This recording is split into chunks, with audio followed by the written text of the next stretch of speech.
So hi everyone. இன்னைக்கு வந்து நாங்கள் வந்து ரெட் வெல்வெட் கேக் தான் வந்து செய்ய போகிறோம். நாங்கள் வந்து ஆக்சுவலாக வந்து பேட்டராகவே வாங்கிட்டோம். இந்த பாக்ஸில் வந்து உங்களுக்கு வந்து பேட்டர் வந்துடும். நீங்கள் வந்து சும்மா சிம்பிளாக இந்த 3 எக்ஸு, அதுக்கப்புறம் இந்த பட்டர், அதுக்கப்புறம் இந்த க்ரீம் சீஸை வச்சு தான் நாங்கள் வந்து பண்ண போகிறோம். இதான் தேவையான இன்க்ரீடியன்ஸ். கேக் டின், அதுக்கப்புறம் வந்து விஸ்க் பண்ணுறதுக்கு, அப்புறம் வந்து ஒரு கிளாஸ் பவுல், இதுதான் உங்களுக்கு வந்து தேவை. அதுக்கப்புறம் நீங்கள் வந்து டெக்கரேட் பண்ணணுன்னா, அந்த க்ரீமை வச்சு டெக்கரேட் பண்ணணுன்னா அந்த டெக்கரேட்டிங் செட்டும் நீங்கள் வாங்கிக்கலாம்.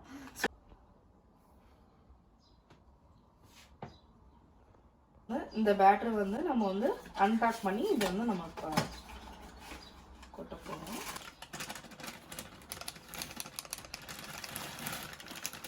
ஸோ இப்போ வந்து நம்ம வந்து பேட்டரை வந்து கொட்டியாச்சு இதில் பவுலில். நெக்ஸ்ட் வந்து நம்ம என்னென்னா 3 எக்ஸ் நீங்கள் எடுத்துகிட்டு உடச்சி பேட்டரில் ஊற்றிக்கலாம்.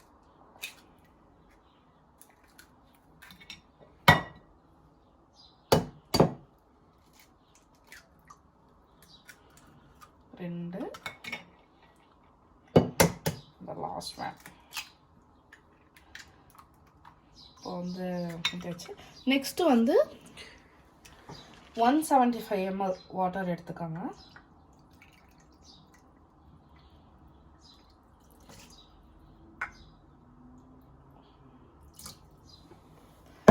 தென் வந்து 75 ml இருக்கணும்.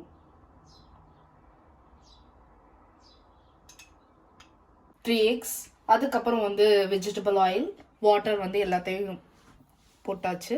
நெக்ஸ்ட் வந்து நீங்கள் வந்து இதை வந்து 2 to 3 minutes வந்து நல்லா விஸ்க் பண்ணணும். பிகாஸ் அந்த மாவு ஸ்மூத்தாக ஆகுற வரைக்கும் have to do that. Minutes வந்து நீங்கள் வந்து நல்லா விஸ்க் பண்ணிக்கணுங்க. ஏன்னா வந்து அந்த பேட்டர் வந்து நல்லா ஸ்மூதியாக இருக்கணும். உங்களுக்கு நல்லா ஸ்மூத்தாக வந்து இருந்தால் தான் உங்களுக்கு கேக் வந்து அந்த சாஃப்ட்னஸ் வரும். பேட்டர் வந்து நல்லா வந்து ஸ்மூத்தாக வந்து விஸ்க் பண்ணியாச்சு. ரெடியாக இருக்குது வந்து நமக்கு பேட்டர் வந்து நம்ம எல்லா இடத்துலையும் கொஞ்சம் ஸ்ப்ரெட் பண்ணி கொஞ்சம் தடவி விட்டுக்கோங்க.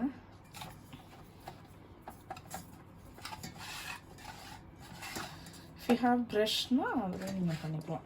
ப்ரஷ் நான் எங்கே வச்சுருக்கேன்னு தெரில, ஸோ நான் நல்லா சும்மா கையிலே பண்ணுறேன். நல்லா வந்து ஸ்ப்ரெட் பண்ணியாச்சு பட்டரை. இப்போ நெக்ஸ்ட் வந்து நல்லா வந்து ஸ்ப்ரெட் பண்ணி விட்டாச்சு. அதுக்கப்புறம் வந்து உங்கள்கிட்ட உள்ள ஃப்ளோர், மைதா, அந்த மாதிரி எடுத்து கொஞ்சமாக அதையும் வந்து எல்லா இடத்துலையும் ஸ்ப்ரெட் ஆகிற மாதிரி போட்டுருங்க. எதுக்குன்னா கேக் வந்து நல்லா அந்த ஒட்டாமல் அந்த டின்ல எதுவும் வேஸ்ட் ஆகாமல் உங்களுக்கு வரும். வந்து மைதாலாம் போட்டு ரெடி பண்ணி வச்சாச்சு. இப்போ நெக்ஸ்ட் வந்து என்னன்னா இந்த பேட்டரை வந்து நம்ம ஊற்ற போகிறோம். பார்க்கவே செமையாக இருக்குது. இப்போ வந்து ரெடி ஆகும்னு ரொம்ப வெயிட் பண்ணிட்டு இருக்கோம். இப்போ வந்து ரெடி ஆகிடுச்சு நம்ம பேட்டர். இப்போ வந்து நம்ம வந்து ஓவனை வந்து ப்ரீஹீட் வந்து 180 டிகிரி செல்சியஸ் வந்து வச்சுட்டோம். நாங்கள் ஆல்ரெடி ப்ரீஹீட் பண்ணிட்டோம். இப்போ வந்து இந்த கேக்கை வந்து நீங்கள் வந்து என்னென்னா 20 to 25 minutes வந்து இதில் வச்சுருக்கோம். ஸோ வாங்க வைக்கலாம்.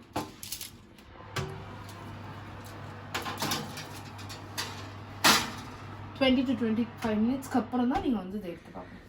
க்ரீம் சீஸ் அப்படின்னு சொல்லிட்டு ஒரு க்ரீம் எடுத்துருக்கோம் நாங்கள். இது வந்து பெட்டி க்ரோக்கர். இதை வந்து இப்போ என்ன பண்ணணும்னா இதில் அவங்களே இன்ஸ்ட்ரக்ஷன்ஸ் இங்கே வந்து கொடுத்துருப்பாங்க என்ன பண்ணணும் அப்படின்னு சொல்லிட்டு. சீல் பேப்பரை வந்து எடுத்தாச்சு. இந்த சீல் பேப்பரை எடுத்துட்டு நீங்கள் வந்து இதை க்ளோஸ் பண்ணிவிட்டு 20 seconds இதை வச்சா மைக்ரோ ஓவனில் வச்சா போதும். இப்போ வந்து பண்ணியாச்சு நம்ம ஹீட்டை. 20 seconds இன்னும் நல்லா வந்துடுங்க. சாஃப்டாக க்ரீமியாக இருக்கு பாருங்க. உங்களுக்கு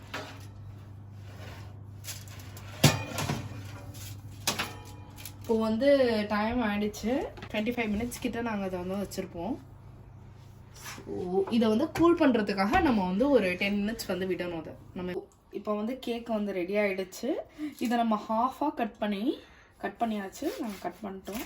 ஹாஃபாக இப்போ கட் பண்ணதை எடுத்து ஒரு பக்கம் வச்சுட்டு நடுவில் வந்து நம்ம அந்த க்ரீமை வந்து ப்ளேஸ் பண்ண போகிறோம். தடவுப்போம்.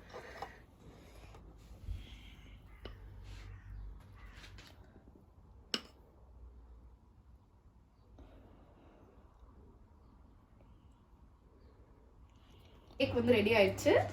கட் பண்ண போகிறேன் நான். எப்படி இருக்குன்னு பார்க்கலாமா? கொஞ்சம் பெருசாகிட்டு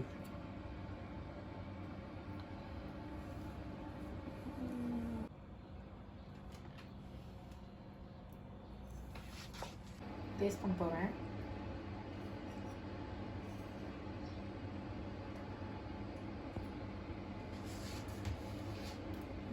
எப்படி இருக்கு காயத்ரி? செம்மையாக இருக்குது. செஞ்சோன்றதுக்காக சொல்லலை, பட் ஆனால் உண்மையாக ரியலி குட், நல்லாயிருக்கும். If you like this video, like, share and subscribe. Thank you.